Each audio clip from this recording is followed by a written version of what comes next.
안녕하세요. 랜선 클래스 최정아입니다. 안녕!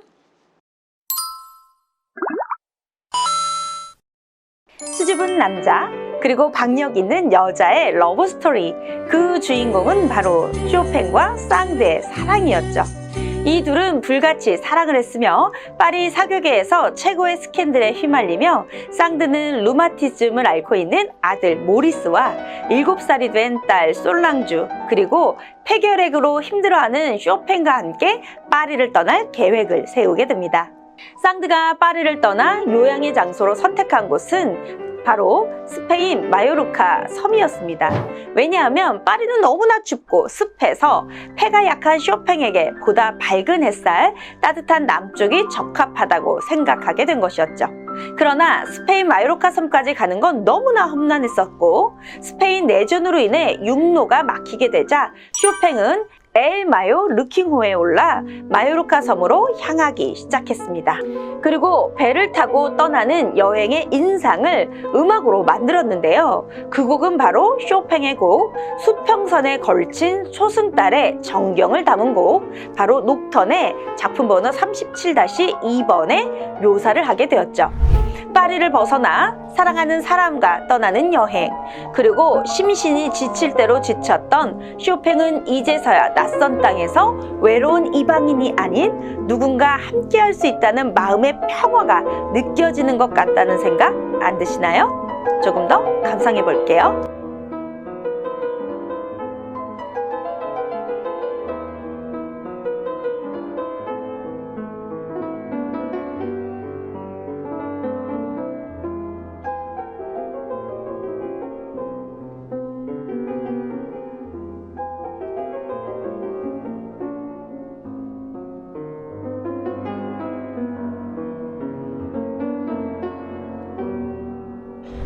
드디어 쇼팽은 1838년 11월 이곳 마요르카 섬에 어렵게 도착을 하게 되었죠.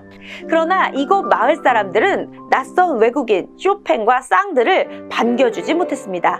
그 이유는 바로 쇼팽이 결핵 환자라는 이유 때문이었죠. 쌍드는 마을 사람들을 피해 조용히 머물 곳을 찾기 시작했습니다. 처음 송방에 도착했을 당시는 날씨도 매우 온화했고 하늘도 맑았죠. 그런데 이건 잠시뿐이었고 연일 강풍에 폭우가 쏟아지며 일교차가 너무 심해서요, 결핵 환자가 요양하기에는 열악한 환경의 날씨였습니다. 쇼팽은 병세가 더 악화되었고 의사에게 진찰을 받은 결과 의사가 했던 말은 충격적인 말이었습니다. 지금 이 사람은 요단강을 반쯤 건너고 있을 정도로 병세가 악화된 상태입니다 라는 진단뿐이었죠. 그리고 설상가상으로 진찰을 했던 의사들은 쇼팽의 폐결핵 환자라는 사실을 소문까지 내기 시작했습니다. 별장에서 쫓겨난 쌍드 일행은 어쩔 수 없이 더 깊은 시골이었던 발데모사의 카르투아 수도원으로 거처를 옮기게 됩니다.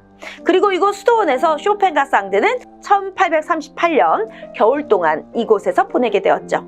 쇼팽은 오히려 요양을 왔던 마요르카 섬에서 병세는 더 악화되기 시작했습니다.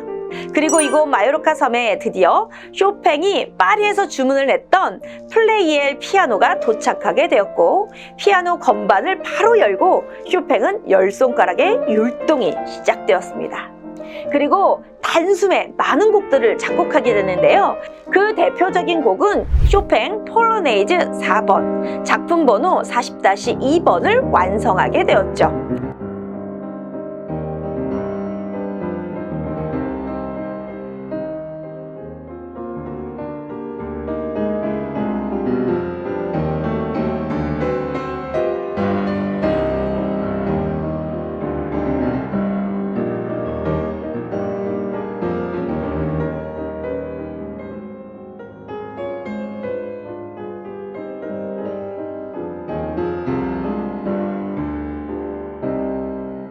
폴로네이즈란 폴란드의 라는 뜻으로 4분의 3박자의 폴란드 민속춤을 뜻하는데요. 일정하게 등장하는 리드미컬한 박자 위에서 단순한 선율을 노래하는 것이 특징이기도 합니다. 쇼팽은 이곳 수도원에서 온몸을 부서져라 작곡에 몰두하며 많은 작품들을 남기게 됩니다. 그 중에서도 쇼팽은 이곳에서 전주곡인 프렐류드 곡들을 작곡하기 시작했는데요. 특히 쇼팽의 프렐류드 24곡 중 가장 유명한 곡은 15번째 빗방울 전주곡이 됩니다. 이때 당시 쇼팽은 심한 우울증과 편집증에 시달리고 있었습니다. 쌍드와 쌍드의 아들 모리스는 생필품이 떨어져서 팔마로 장을 보기 위해 아침 일찍 떠나고 집에는 쇼팽만 남아 있었죠. 그런데 밖에는 폭우가 쏟아지고 있었습니다. 쇼팽은 쏟아지는 폭우를 보며 돌아오지 않는 쌍드가 혹시 자신을 버린 것이 아니었을까 하는 공포를 느끼게 되었죠. 그리고 떨어지는 빗방울이 마치 눈물이 주르륵 흐르는 것처럼 전주곡을 연주하고 있었습니다. 그 곡이 바로 쇼팽의 빗방울 전주곡이었죠. 쌍드의 헌신적인 사랑과 보살핌이 아니었다면 이런 명곡은 탄생하지 않았겠죠.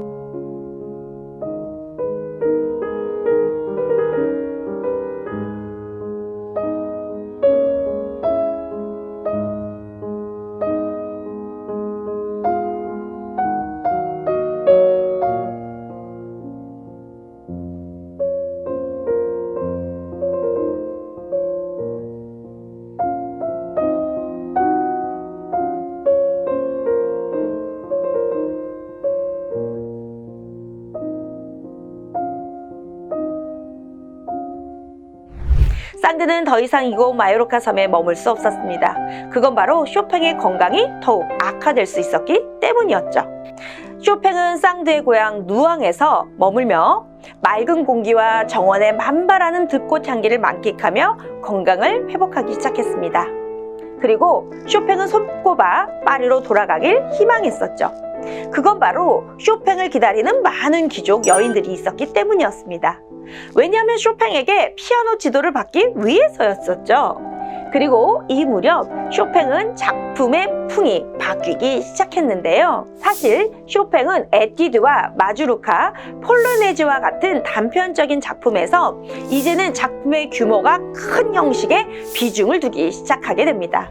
그러면서 쇼팽은 발라드 제1번, 작품 번호 23번을 발표하게 되었죠. 쇼팽은 이제 파리에서 음악회를 열면 공연은 전량 매진이 되었고 연주에는 매번 대성공을 거두었습니다. 더욱이 리스트는 1000명을 앞에 두고 대용량의 음으로 피아노를 연주했지만 쇼팽은 단 한 사람을 감동시키기 위해 이슬비와 같은 작은 음으로 연주하기를 원했습니다. 그래서 그랬던 걸까요? 쇼팽은 많은 연주회를 오픈하지 않은 음악가이기도 했습니다. 그러나 쇼팽이 잊지 않고 열었던 음악회는 바로 폴란드 망명인을 위한 자선 음악회였었죠. 그리고 그 음악회에서 폴란드인의 정신을 담은 폴로네이즈와 마주르카 연주를 시작했습니다. 그런데 이때 폴란드에서 비보가 전해지게 됩니다. 그건 바로 아버지의 사망 소식이었죠. 쇼팽은 아버지의 임종을 지키기 위해 고국으로 돌아갈 것을 희망하지만 결국 러시아는 쇼팽의 입국을 거부하게 되었습니다. 쇼팽은 아버지의 임종도 지키지 못하게 되었죠. 그리고 이 무렵 쇼팽은 피아노 소나타 3번을 완성하게 됩니다. 쇼팽은 아버지의 사망 소식으로 식음을 전폐하고 밤낮을 눈물로 지새웠습니다. 그러면서 쇼팽의 병세는 더욱 악화되기 시작했었죠.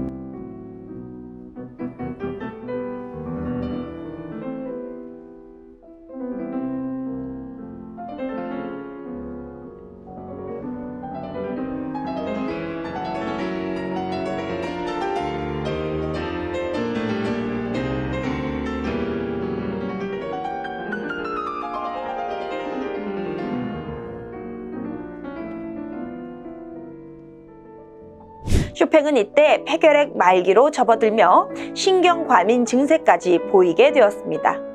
이제 쇼팽의 나이는 37살이 되었죠. 이때 쌍드의 아이들은 어느덧 자라 사춘기에 접어들 때였는데요. 아들 모리스는 사사건건 쇼팽에게 시비를 걸기 시작했었죠. 그러나 쌍드의 딸 솔랑주는 쇼팽을 꽤 많이 의지했다고 전해집니다. 그러나 상드는 쇼팽을 아이들의 아버지로 그리고 자신의 남편으로 받아들이지 못하게 되었죠.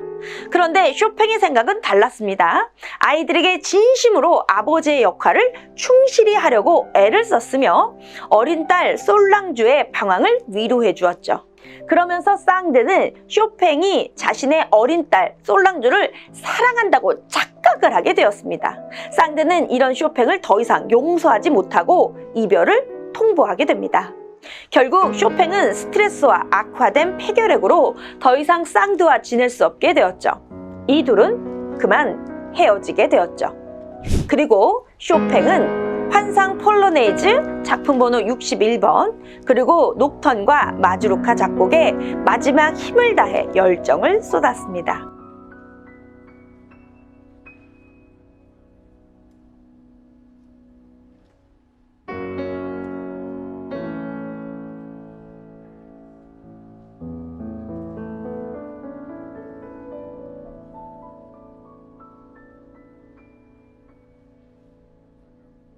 이제 쇼팽은 다시 혼자가 되었습니다.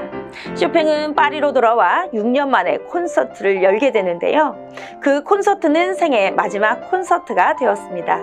많은 관중들은 쇼팽을 향해 기립박수를 보냈으며 파리의 신문 잡지들은 피아노계의 천사, 시인, 요정이 연주하는 지상 최대의 피아노 콘서트라고 격찬을 했습니다.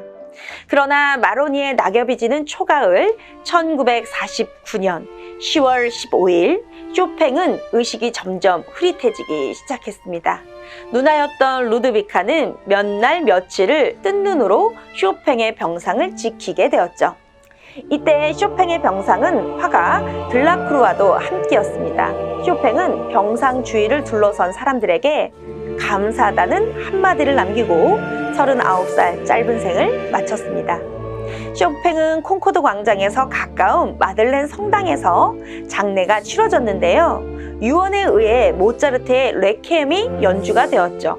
그리고 쇼팽은 죽기 전 자신의 심장을 조국에 묻어달라는 유언을 남기게 됩니다. 그리고 친구들은 유언대로 쇼팽의 심장을 몰래 적출을 해서요. 혼약병에 넣고 누나 루드비카에게 전해지게 되었고 누나였던 루드비카는 폴란드로 가져가게 되었죠. 그래서 쇼팽의 묘지는 폴란드 바르샤바 성십자가 성당에는 심장이 안치되어 있으며 육시는 19살 유학을 떠나올 때 친구들이 호리병에 담아준 한 줌의 흙과 함께 파리 페르라세르 묘지에 안치되어 있습니다. 그리고 쇼팽의 장래에는 조르드 상드의 모습은 보이지 않았었죠. 쇼팽은 이렇게 죽는 그 순간까지도 자신의 뿌리는 폴란드인이라고 알렸습니다.